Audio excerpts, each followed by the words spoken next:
talk, I guess, about property taxes and valuations.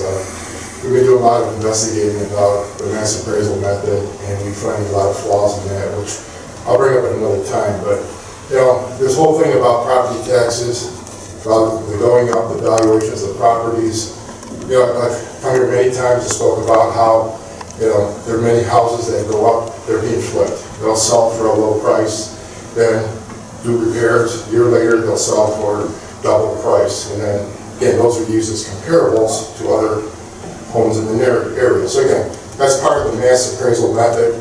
I understand that, you know, we're supposed to go to blame our state representatives, school boards, obviously, because they set the rate, effective rate and all that. But again, we need a lot more oversight from our county auditor's department.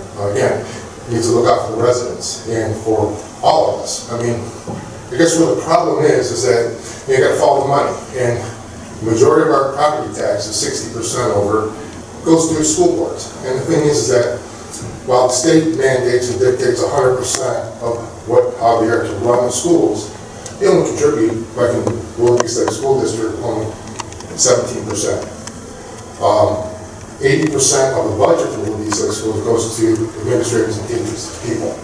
Again, how does that help the kids when you have low proficiency rates?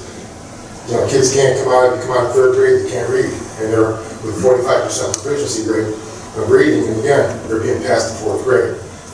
You know, just a lot of these problems, and again, the state wants to dictate what should be done, and we want something fair and equitable for all schools. The state should take over, and that would be, they basically get rid of a burden of not just the seniors. Again, we need relief for the seniors, absolutely.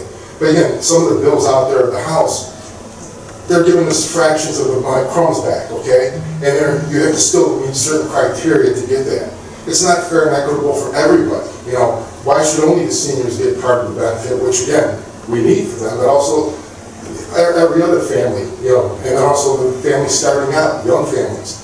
You know, there's no incentive anymore for even these young kids to want to buy a house. It's just out of their price range, and then again, they're buying these houses that are in need of repair and maintenance. You know, it's unbelievable. But then again, they're saying, well, the market dictates that this is what it should be at. So again, my issue is, you know, I think we need to look at the state to take over the schools so they can basically mandate and run it more fair and equitable for all, and relieve that burden from the taxpayers so that we don't get burdened. And again, we don't have to worry about these also appraisals where, again, we understand we have to help our communities out, but again, we can't be supporting schools to voluntarily pay to support or voluntarily vote to support these schools, and again, we get penalized if we don't pay by, in 3 years, if we don't pay our property tax, obviously, they'll start foreclosure proceedings. And this is the way the law is written, and it needs to be changed. So I look at the commissioners maybe to lead the way in Ohio as the first county in Ohio to